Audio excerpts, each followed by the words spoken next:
యనమల కుటుంబంలో విభేదాలు తారాస్థాయికి చేరుకున్నాయి. యనమల రాజేష్ ఉంటే తాను పార్టీలో ఉండనని కృష్ణుడు తెగేసి చెప్పారు. 30 ఏళ్లుగా తునిలో టీడీపీ జెండా తాను మోస్తుంటే ఇప్పుడు ఎవరో పెత్తనం చేయడంపై కృష్ణుడు అసహనం వ్యక్తం చేస్తున్నారు.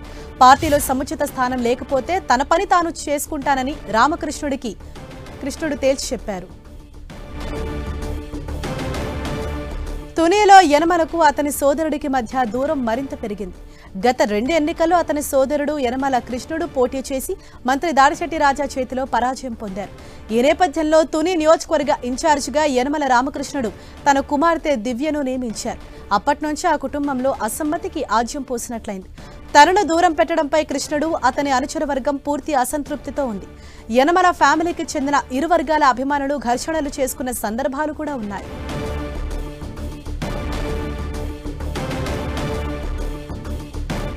ఇదే విషయంపై మరింత సమాచారం మా ప్రతినిధి సతీష్ మనకు అందిస్తారు. సతీష్. హరీష, కాకినాడ జిల్లా తుని నియోజకవర్గంలో టీడీపీలో వర్గ విభేదాలు అయితే మాత్రం బయటపడ్డాయని చెప్పుకోవచ్చు. నూతన సంవత్సర వేడుకల్లో భాగంగా యనమల రామకృష్ణుడిని కలిసేందుకు దివ్యని కలిసేందుకు యనమల రాజేష్ వచ్చారు. యనమల రాజేష్ వచ్చిన సందర్భంలో కృష్ణుడు వర్గానికి యనమల రాజేష్ వర్గానికి మధ్య వర్గ విభేదాలు తలెత్తే బాహి కూడా దిగిన సందర్భం కూడా కొనసాగిందని చెప్పుకోవచ్చు. ఇది కేవలం ఈ రోజు ఏదో గొడవ జరిగిన ఇది కాదు, ఉద్దేశపూర్వకంగానే గొడవ పెట్టుకున్నారని చెప్పి యనమల కృష్ణుడు కూడా చెప్తున్న పరిస్థితి అయితే మాత్రం ఇక్కడ నెలకొందని కూడా మనం చెప్పుకోవచ్చు. అయితే యనమల కృష్ణుడికి టీడీపీ ఇన్ఛార్జ్ గా కోఆర్డినేటర్ గా ఉన్న పదవిని యనమల దివ్యకైతే మాత్రం ఇచ్చారు. యనమల దివ్యకైతే మాత్రం ఇచ్చారు. యనమల దివ్యకి ఇచ్చిన సందర్భంలో సీటు అయితే మాత్రం యనమల కృష్ణుడు ఆశించినప్పటికీ కూడా రామకృష్ణుడు టీడీపీ పెద్దలు మాట్లాడడంతో అది పూర్తి స్థాయిలో యనమల దివ్యను గెలిపించేందుకైతే మాత్రం కృష్ణుడు కూడా అంగీకరించిన పరిస్థితి కూడా నెలకొంది. ఇదే నేపథ్యంలో కనుక మనం చూసుకుంటే కనుక అనూహ్యంగా యనమల రాజేష్ కూడా తెరమైకైతే మాత్రం రావడం జరిగింది. అసలు యనమల రాజేష్ అంటే వీళ్ళ కుటుంబ సభ్యులు అయినప్పటికీ కూడా గతంలో కాంగ్రెస్ పార్టీలో ఉండేవాడు.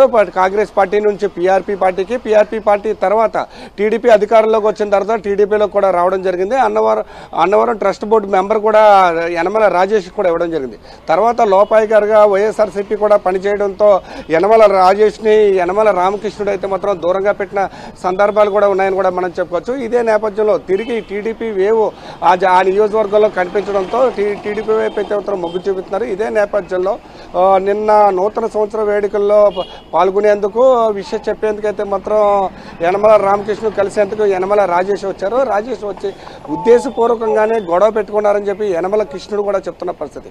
ఏదేమైనప్పటికీ కూడా తుని నియోజకవర్గానికి సంబంధించి టీడీపీలో వర్గ విభేదాలు అయితే మాత్రం బయటపడ్డాయి. దీనికి సంబంధించి అంటే యనమల రాజేష్ సంబంధించి కనుక పూర్తి స్థాయిలో ఉంటే కనుక తన నిర్ణయాన్ని కూడా రామకృష్ణుడు కూడా తెలియజేయడం జరిగింది. ఇటు టీడీపీ పెద్దలు యనమల రామకృష్ణుడు కూడా రంగంలోకి దిగి వీళ్ళిద్దరి మధ్యన ఉన్న చిన్న గొడవలు అయితే మాత్రం సర్ది చెప్పేందుకు ప్రయత్నాలు అయితే మాత్రం చేస్తున్నారు. ఏదేమైనప్పటికీ అయితే కృష్ణుడు అయితే మాత్రం ఒకటే వాదన అయితే చెప్తున్నారు.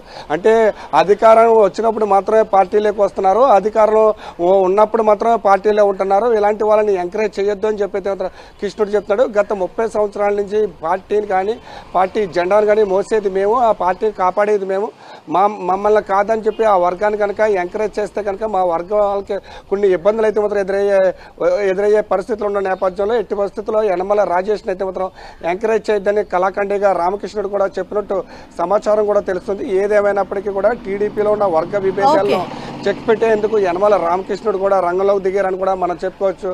Harisha. Right, thank you Satish.